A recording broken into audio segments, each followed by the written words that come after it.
మన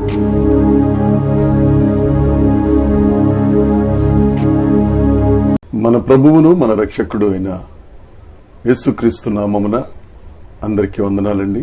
దేవునికి స్తోత్రాలు. రక్షణకర్తయ్యగు దేవుడు, రక్షణకు కారణభూతుడగు దేవుడు, రక్షకుడైన వాడు మనలందరినీ ప్రేమించి మన బ్రతుకులలో మరొక నూతన దినమును మనకు అనుగ్రహించినందుకు సమస్త మహిమ, ఘనత, ప్రభావములు ఆ రక్షకుడైన యేసయ్యకే చెల్లునుగాక. ప్రభునందు ప్రియమైన వారలారా, ఆ గొప్ప దేవుడు మనల్ని ప్రేమించి ఈ నూతన దినములో మనకిచ్చిన కృపావార్త, దేవుని యొక్క వాగ్దానము, యెషయా గ్రంథము 12వ అధ్యాయము 2వ వచనము. ఇదిగో నా రక్షణకు కారణభూతుడగు దేవుడు, నేను భయపడక ఆయనను నమ్ముకొనుచున్నాను. యెహోవాయే నాకు బలము, ఆయనే నా కీర్తనకాస్పదము, ఆయన నాకు రక్షణాధారమాయను. దేవునికి మహిమ కలుగునుగాక, దేవునికి స్తోత్రం కలుగునుగాక.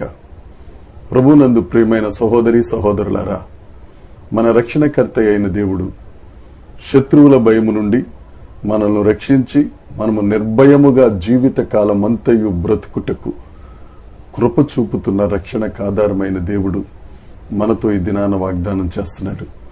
ఆయనే మన కీర్తనకు ఆస్పదం, ఆయనే మన రక్షణకు ఆధారం, ఆయనే మన బలం. దేవునికి స్తోత్రం. ఏదేదో బలాన్ని మనం నమ్ముకుంటాం కానండి, ఏనాటికైనా ఆ బలం క్షీణించిపోద్ది, మనల్ని విడిచిపోద్ది. మనం కష్టాల కోడలిలో ఒంటరిగా అటు ఇటు చూడవలసిన పని, బేలగా ఇతరుల వైపు చూడవలసిన వారం. కానీ యేసయ్యను రక్షణ ఆధారంగా మనం చేసుకుంటే ఆయనే మన బలము. యెషయా గ్రంథం అది ప్రవచన గ్రంథం, వాగ్దానముల గ్రంథం. అనేక వాగ్దానాలు ఆ యెషయా గ్రంథం 66వ అధ్యాయంలో తన ప్రవక్త అయిన యెషయాను మరుగుపరుచుకుని దేవుడు మనకు ఆ వాగ్దానాలు అనుగ్రహించారు. ఈ 12వ అధ్యాయం 1వ వచనంలో ఉంటుంది, ఆ దినమున మీరిలాగందురు, యెహోవా నీవు నా మీద కోపపడితివి, నీ కోపము చల్లారెను, నిన్ను స్తుతించుచున్నాను, నీవు నన్ను ఆదరించి ఉన్నావు. మనల్ని ఆదరించే దేవుణ్ణి మనము స్తుతించాలి. మన రక్షణ ఆధారమైన దేవుణ్ణి మనం మహిమపరచాలి. మనకు బలమైన దేవుణ్ణి మనం ఆరాధించాలి.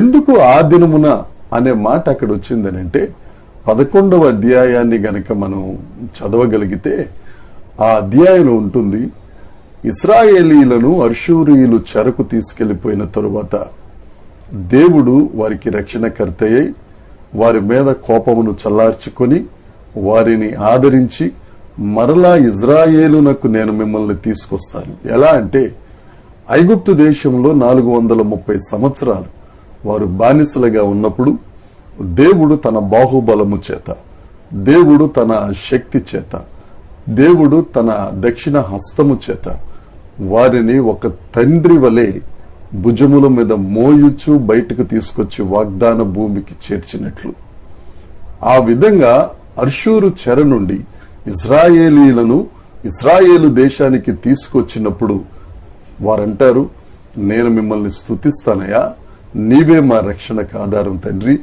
నీవు మా బలము ప్రభువా, నీవే మా కీర్తనకు ఆస్పదము. నా ప్రియ సహోదరి సహోదరుడా, ఏ చెరలో నువ్వు ఉన్నావో, ఎక్కడ చంచలమైపోయి చల్లా చెదిరైపోయి మనశ్శాంతి లేక అనేక రకాల ఇబ్బందుల్లో కొట్టుకుంటున్నావో, నీ ఓటమిని చూచిన దేవుడు, నీ బాధను చూచిన దేవుడు, నీ ఒంటరితనాన్ని చూచిన దేవుడు నీతోనే వాగ్దానం చేస్తున్నాడు. ఆ చెర నుండి నేను నిన్ను తీసుకుని నా సన్నిధికి నడిపిస్తాను, వాగ్దాన దేశానికి తీసుకొస్తాను, నేను నిన్ను ఆదరిస్తాను, నేను నీకు రక్షకునిగా ఉంటాను. ఈ వాగ్దానం నీకోసమే. ఈ ఉదయాన్నే దేవుడు నీతో మాట్లాడుతున్నాడు, వాగ్దానం చేస్తున్నాడు. ఈ దినమంతా ఈ వాగ్దానాన్ని చేతపట్టుకుని ఉల్లసించు, హర్షించు, దేవుని సన్నిధిలో గంతులు వేయి, దేవునితో చెప్పు, నీవే నా బలం ప్రభువా. ఏదేదో నమ్ముకున్నానయ్యా, ఏదేదో బలంగా ఎంచుకున్నానయ్యా, ఒంటరినైపోయి చెరలోనికి వెళ్ళిపోయాను ప్రభువా. నీవు నాకు దూరంగా ఉండక సమీపంగా ఉండి నన్ను ఆదరించి మహాజలరాశులలో నుండి నీ చెయ్యి చాపి నన్ను పైకి లేవనెత్తి నా ప్రక్కనే ఉండి నాకు బలాన్నిచ్చి నా రక్షణకు ఆధారంగా, నా కీర్తనకు ఆస్పదముగా, నా ఆదరణకర్తగా నువ్వు ఉన్నావయ్యా. నీకు స్తోత్రం. ప్రియ సహోదరుడా, ధైర్యం తెచ్చుకో. నీకంటూ ఒక ఆదరించే దేవుడున్నాడు. నీకంటూ ఒక ఆధారం ఉంది. నీకంటూ ఒక రక్షణ దుర్గం ఉంది. ఆ దుర్గంలో తలదాచుకో. నీకెల్లప్పుడూ నిర్భయముగా, శత్రువుల భయం లేకుండా దేవుని యందు విశ్వాసంలో, దేవుని యందు భయభక్తుల్లో ఎదుగు. ఆ దేవుడే నిన్ను ఆశీర్వదించునుగాక. నీ ఆశీర్వాదం అనేకులకు ఆశీర్వాదకరంగా ఉండునుగాక. దేవుడు ఈ మాటలను మనందరి వినికిడిలో దీవించి ఆశీర్వదించి ఫలభరితము చేయునుగాక. దేవుని కృప మనందరికీ తోడై ఉండునుగాక. ఆమేన్, ఆమేన్, ఆమేన్.